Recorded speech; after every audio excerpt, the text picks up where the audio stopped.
All right guys, so I'm just here for a real quick video. We are going to talk about the step back lunges. We are going to be replacing the squats, the back squats in our program with some step back lunges.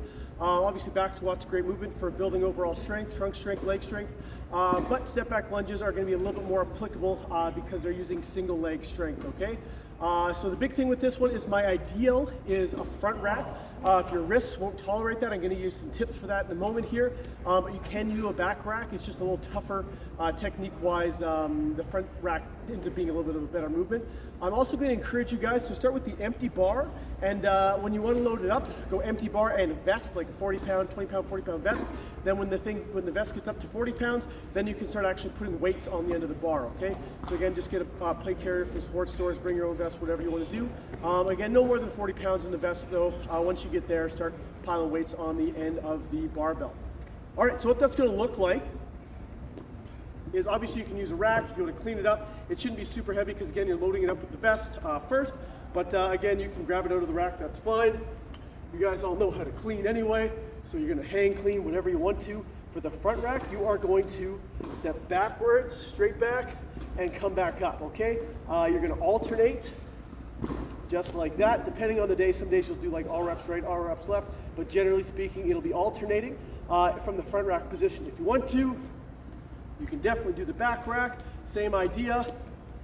If you're really kind of not sure and you're unstable, it's a good idea to use a line just like this right here, and make sure that if you start out 2 inches from the line on either side, when you step back you end up more or less the same position, just like that, as opposed to kind of crossing over the line.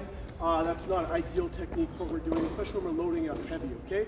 So front rack or back rack, though front rack is certainly preferred. If you have a hard time getting into this position, starting with the empty bar, it's not too bad. Most of you should be able to support the empty bar more or less pain-free. But I'm going to encourage you guys to do a couple of things between your sets to kind of improve that shoulder mobility, okay? All right, so the first thing I'm going to encourage you to do after the first couple of sets for your front rack, for your step back lunges, is to do some thoracic T-spine extension, okay? So you're just going to lay down on a foam roller. You're going to find the bottom of your shoulder blades, hands go on your head, elbows forward, just like they do when you're racking the bar. And you're going to reach back, try to wrap your vertebrae around that foam roller. Then you're going to roll up to the middle of your shoulder blades. Same idea. Couple reps, the top of your shoulder blade, just like that. All right. So you're going to do that same maybe before, in between the first and the second set. Then I want you to focus up on your lats. You're going to roll out your lats. Maybe do your right side after your second set. Okay? After your third set, you switch over to your left side. Just try to loosen up those lats, okay? Next thing, you can use a sandbag for this. You can use the foam roller, which I'm going to use because it's right here. I prefer to use a dumbbell, but I happen to have a kettlebell nearby. You're going to put your elbows up on the foam roller and hold really any kind of weight. You could even use a barbell. It's just a little unwieldy because it's so long. What you're going to do, you have the weight. This, again, shouldn't be too heavy. I've just got 12 kilos here. What you're going to do is you're going to take the weight and you're just going to put it behind your head, okay?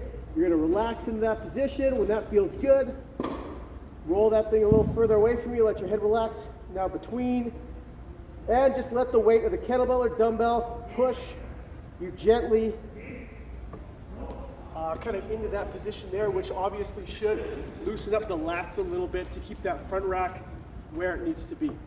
All right, so again, I would just do, again, if you're not really stable in that front rack position, or if it feels really uncomfortable on your wrist, chances are it's not wrist mobility, chances are it's shoulder mobility, and the mobility of your T-spine, your ability to extend your upper back. If you hit those things in between your first couple of sets as you ascend the weight, by the time you get to your heavy sets, that front rack should feel a little bit better. Even if you're not using the front rack, because there's no way your shoulders are going to be able to get a good comfortable front rack going, and you're doing back rack, please still do that mobility, that general overall shoulder health. That being said, don't use too heavy of a weight, and don't force yourself in any positions that your shoulder can't tolerate. All right, thanks for watching, guys. We'll see you next time.